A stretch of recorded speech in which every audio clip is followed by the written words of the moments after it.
my goodness, week 3, awful. I hated it. Studying your competitors is not an easy thing to do. Hi, my name is Rachel, and thank you so much for coming along on our journey to creating a YouTube channel in real time and watching it grow. This is a step-by-step process that I am taking, making all of the mistakes so that you don't need to make them too. And boy, this week was rough.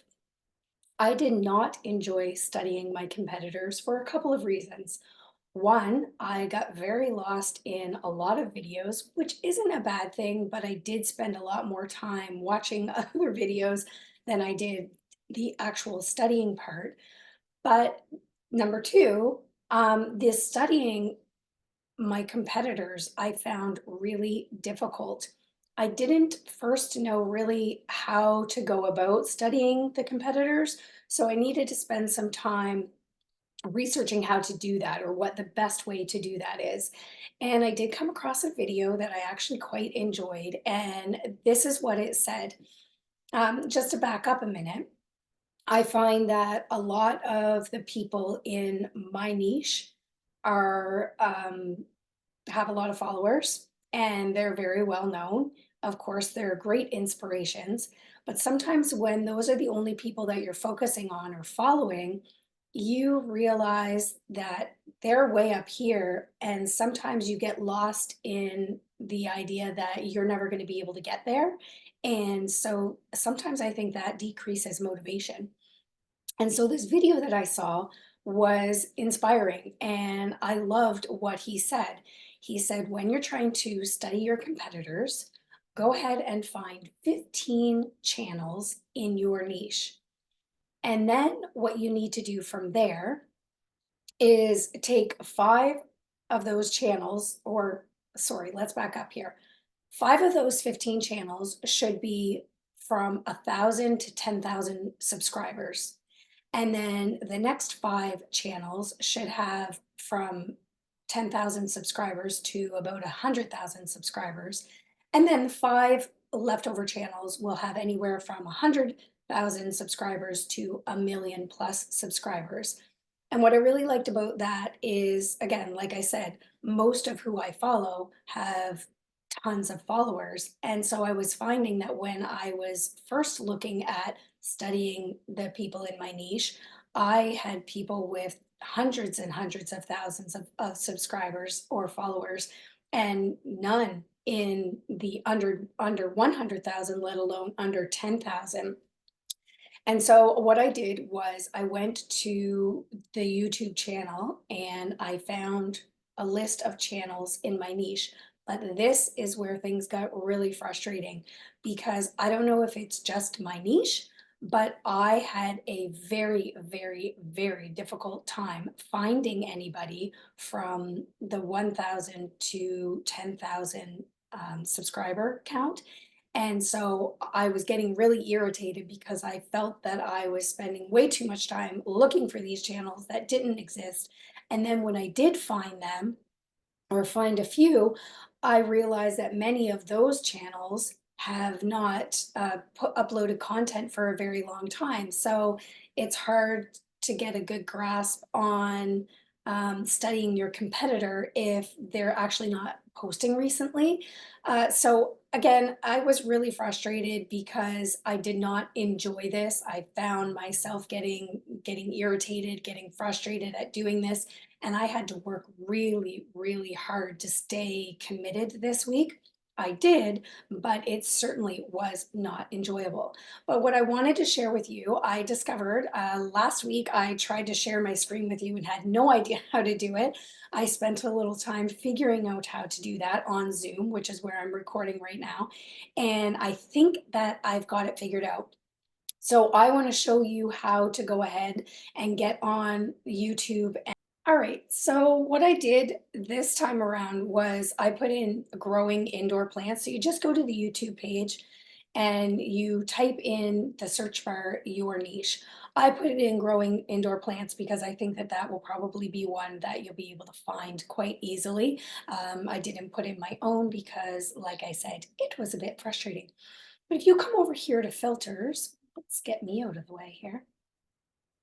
If you come over here to filters and you click on this, and I didn't know this, I'm sure many of you probably do, but I had no idea that you could do this. So when you click filters, then you can go down to channel here. And when you click on channel, it will list in a lovely order that I'm guessing is random. I don't know. All of the channels that somehow match whatever it is that you've put into your search bar. So of course, the more specific you can get, probably the better. But anyways, let's just go ahead and take a look. So you can see here is the channel and the subscriber count, and the channel and the subscriber count. So when I was going through mine, I found it very difficult. Here's one between 1,000 and 10,000. Oh, no, it's not. Never mind. And this is the same thing that I ran into. It was like, oh, this is small, but it's not small enough, because when you're first starting, you really want to try to get between 1 and 10,000 subscribers just to see what they're doing to grow their channel. So we've got 1 million, 2.8 million. So when I thought this was a really good idea at first, okay, here's 1,000 subscribers. When I thought this was a really good idea at first, I was super excited. This was part of my frustration though, because I'm trying to find not only 5 channels, but 5 channels that are currently active. So I went through. But I will show you what I did when I went on each one, because there are a couple of steps that this gentleman also told me to do, or well, his video suggested that you do. So when you open up the YouTube channel, sorry, I'm getting distracted here. Then in order to study your competitor, what you can do is just take a look at the thumbnails. So what do you see is what do they have in common? So obviously, you always got his face on the thumbnail. We always have some sort of plant in the background. Maybe I should change my niche to plants, indoor plants. And then if you go to video and you take a look at the oldest video, you can see that this channel is 1 year old.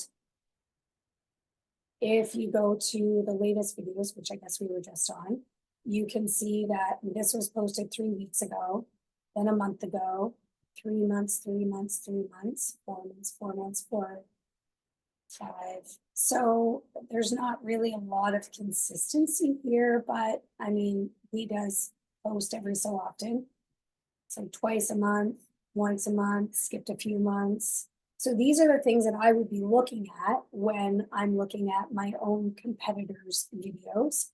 And I would just go on to the next one. Because he has posted 3 weeks ago, it seems like maybe he's still active. If I had come here and he posted 3 months ago, I don't know. I might have thought maybe he wasn't posting anymore, and I would have gone on to the next channel. Not that you still couldn't use a channel that hasn't posted for a few months, but if you're really trying to study your competitors, you want to know what they've been doing or what they are doing in order to help you kind of grow. So the other thing that I would do is I would go into Hey, it's Tom. I would go into his video.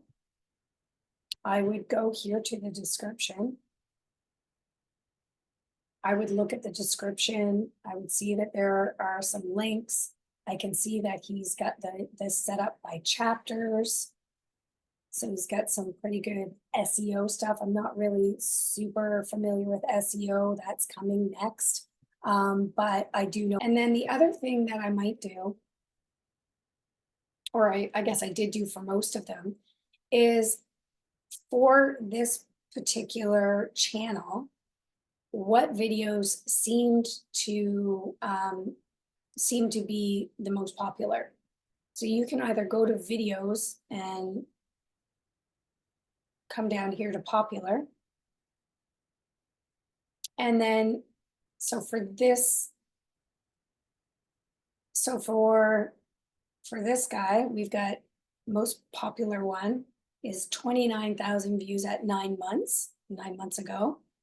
And so I don't really know much about indoor plants, so this doesn't really benefit me. But what I would do is I would try to see what did he do in this particular video, or what was it about that made it so much more popular?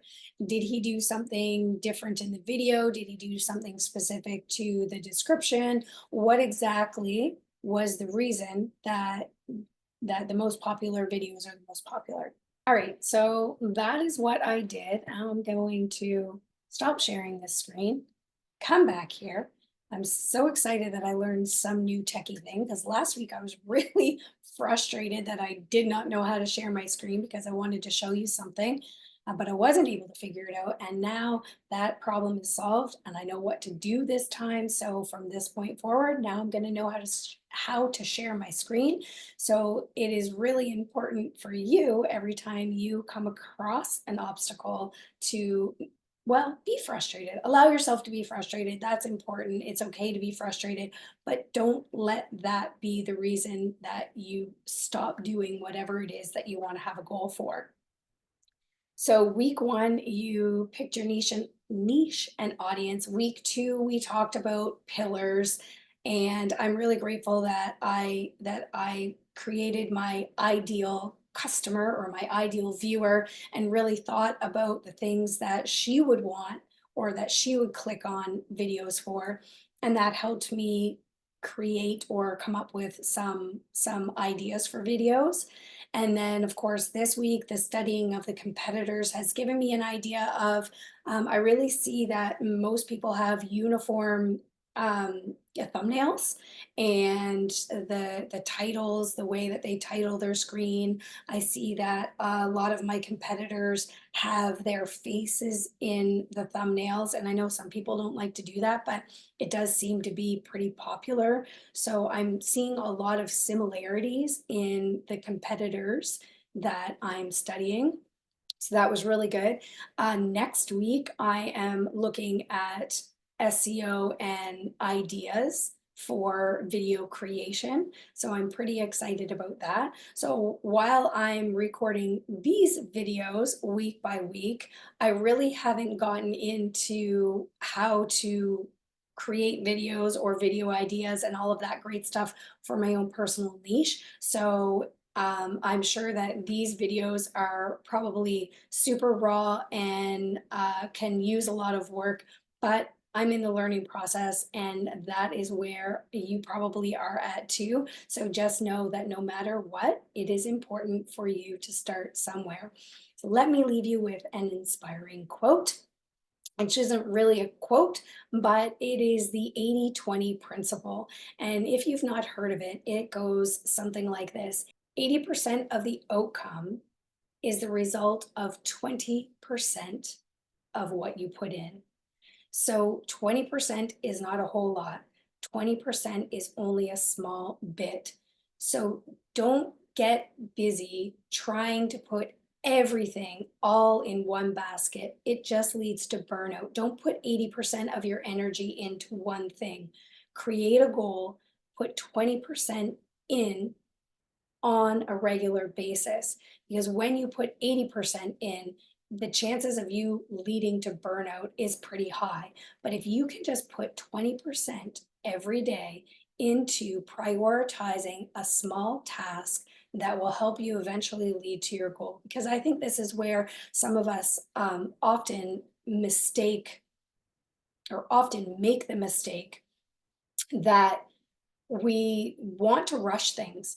We don't give ourselves enough time, or we don't allow ourselves to be okay with the fact that things take time. Great things take time to get there. And although you can do things fast, if you give yourself the time to build up the skills, then the rest of what happens falls into place a lot easier than trying to get there super fast and kind of get lost along the way. Because the reality is the most exciting part of a goal really isn't reaching the goal. It's the steps that you need to take, the journey to reaching your goal. So until next time, trust your journey, and I can't wait to see you in the next one.